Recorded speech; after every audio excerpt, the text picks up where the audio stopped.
So you got this magic happening. Chris Brown, Bow Wow, singles out, Use Me. Yeah. I feel like, are they in the studio with you when you're doing it, or you send the track, he does it, and then he does it wherever he's at? Because I know their schedules are crazy. Or all you guys in the studio together? See, that's the thing. A lot of people want to know that. So the beauty about my business and what I do with my team is that we create these beats and like as well as collaborate with great other producers that we work with, and we usually write the song and present it to the artist.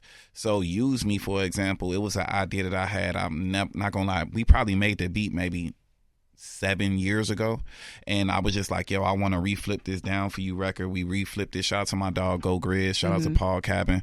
We kind of like came up with it quick, and then me and my brother Krishan came up with the hook, and we had it.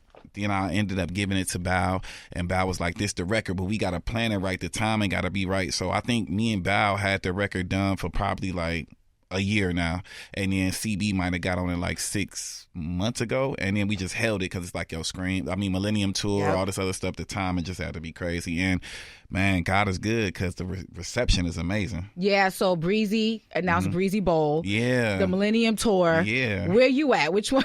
Hey, where you finding the time? I'm going to both, but I ain't like, I'm going to go to the Millennium Tour when they come here in like a week or two. But, Bow and them and like Ray J, they're crazy. Like Ray J going to be like, you got to do Sexy Can I with me. I'm like, nah. Like, why not? That's when I'm not on that Berg shit no more. Like, why you know what I'm not? saying? Like, why wouldn't you pop out nah. and give them some Sexy Can I? Why? Tell me why not?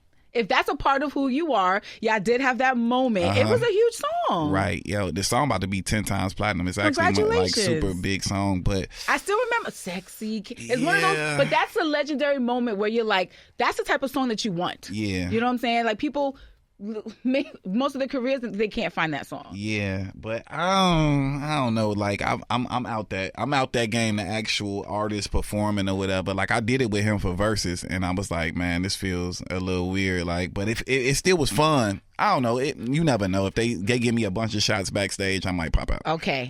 All right. So that's what they gotta lick you up. They gotta sauce you up. Yeah. I want to go back to something that you said about ego death.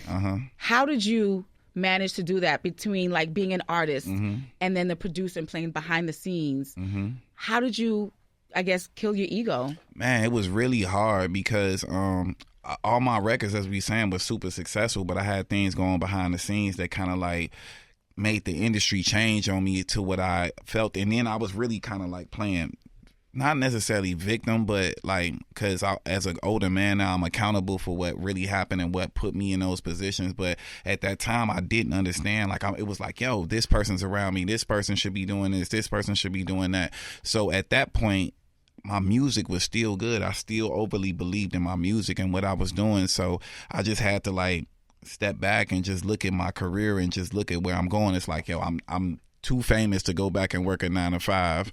I'm not gonna be a part of my family business or whatever. So What's I just the family had business? Well, my parents like they're very successful, like real estate, childcare centers, a bunch of different stuff in Chicago. So I kind of like didn't want to do that either. And at the same token, it was like, man, I'm still him. I still could be him. And then once I realized that, like, yo, I could be like a super producer and still be kind of in the spotlight, but just reshift and just feed whatever that is. Once I put in the work and get to it, then it kind of happened. And now I'll never be an artist. Like, I literally, people be asking me, like, yo, drop a song. Like, never.